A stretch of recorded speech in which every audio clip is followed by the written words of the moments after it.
Ketua Harian Partai Gerindra Sufmi Dasko Ahmad membantah pernyataan Ketua Umum Golkar Bahlil Lahadalia soal barter kursi Ketua MPR RI dengan jatah kementerian di Kabinet Pemerintahan Prabowo Gibran.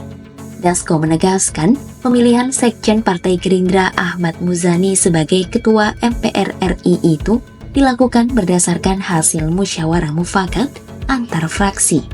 Pernyataan itu disampaikan Dasko di Kompleks Parlemen Selasa 22 Oktober 2024. Bahwa pimpinan MPR itu kan akan dipilih secara musyawarah dan mufakat antar fraksi-fraksi.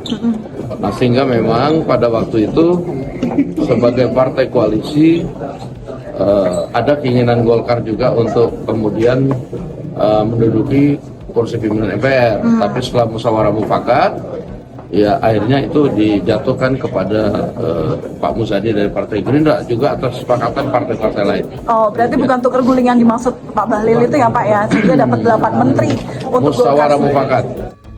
Dasko mengatakan Partai Golkar memiliki keinginan untuk menduduki kursi MPR RI seperti pada periode sebelumnya.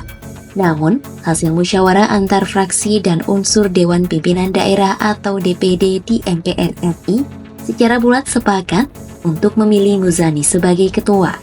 Dasko mengungkap, terpilihnya Muzani sebagai ketua MPR RI itu murni berdasarkan musyawarah mufakat, bukan hasil barter jatah kementerian antara Gerindra dan Partai Golkar. Sebelumnya, Ketua Umum Partai Golkar Bahlil Lahadalia mengakui adanya proses negosiasi politik antara Partai Golkar dan Partai Gerindra. Negosiasi itu berkaitan dengan kursi Ketua MPR RI dan jatah kursi di Kabinet Pemerintahan Prabowo Gibran. Awalnya, Golkar hanya mendapat 5 kursi menteri di Kabinet Prabowo. Namun, kesepakatan soal kursi Ketua MPR RI menjadi faktor pembeda.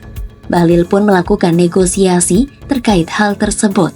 Akhirnya, partai berlambang beringin itu mendapat tambahan kursi di Kabinet Prabowo menjadi 7.